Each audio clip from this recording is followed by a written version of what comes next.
Hey, getting up on the roof here at the Pirtle's house at 4455 Country Road in Melbourne. I made a bunch of notes up on the roof. I figured I'd do a quick little video, especially for the wife. That way she gets to hear and see everything that I found on the roof and what I talked with Ron about. So I have a couple reminder arrows. The first one's to talk about the drip edge. We're gonna replace this brown flashing with the new roof. It's gonna be a little bit wider.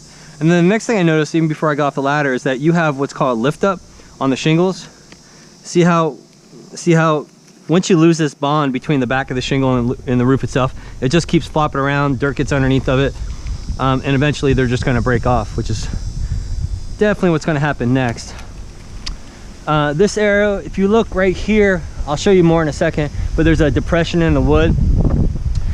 Florida native, we have you get 100 square feet of wood replacement with your new roof, so that's gonna be more than enough to cover this area.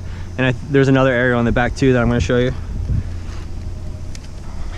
We're going to reboot the power mast. Oh, here's more of that lift up. You pretty much find it on all sides. So forget about hurricane force winds, probably anything more than like a tropical storm. These guys are gonna start flying off, breaking and flying off. And so right here, I don't know if you can see this, but it's a bit soft as you go through this area. And then coming around here, we're gonna get rid of these old-timey ridge vents. Oh, and we're definitely gonna get rid of this off ridge vent. So these guys, that is literally a 4-inch open window right into your attic.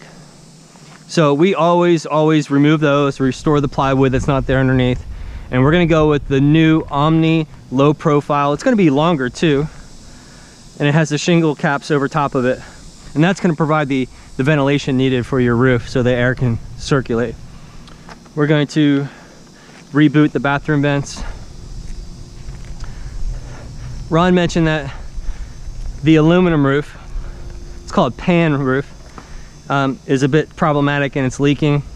We're going to install transition flashing that's going to go underneath your new roof. It's going to go out, down, and then back over about 10 inches over the pan roof, and that's going to help keeping that water moving that way over the roof. It's going to help tremendously. We're going to replace all the gooseneck style vents. Most likely we're going to replace those old-timey turtle vents, and they're going to be new off-ridge vents. This guy here, okay, this was a shocker. I didn't notice until I started walking this area, but it is crazy soft right here. I hope you can see that flex. So I'm going to move around here. I was headed to the cricket. This is a diverter for the chimney.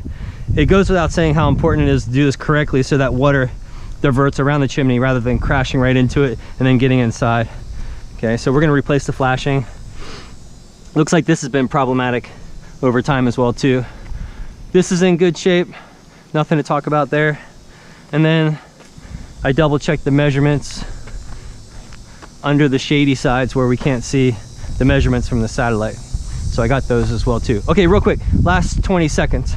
And again, this is for Mrs. Pirtle. Ron already heard it once.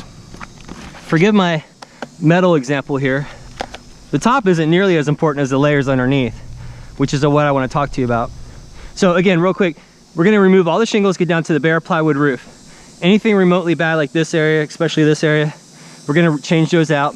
You get 100 square feet, which is just about the size of your garage door with your new roof. 2 of the building code upgrades that have happened in the last 10 years, really important. The first one says re-nail the plywood roof to the roof trusses every 6 inches. We go every 4 to 5 inches. We're going to double, triple the number of nails holding your plywood to your roof trusses. And then probably the most important one is the waterproof barrier. We're going to cover every inch of this bare wood roof with super sticky rubberized peel and stick is what they call it. That way, in the event, well, it's not a question of if, but when we get a hurricane, and hopefully you don't get any damage, but let's just say if that pull enclosure flips up over top of your roof, it's definitely going to damage your new roof, unfortunately, but that waterproof barrier still won't allow water to get inside your house, and that's the point of the waterproof barrier. And then on top of that, as a company, we use Certainty Landmark series shingles. They're the thickest, heaviest, best warranty shingle out there. It's the same price as the other companies. It's just a much better shingle. And this is the one we use 99.9% of the time on all of our roofs, is the Certainty Landmark shingle. And that's it. So I'm gonna get down and talk more with Ron. Thanks.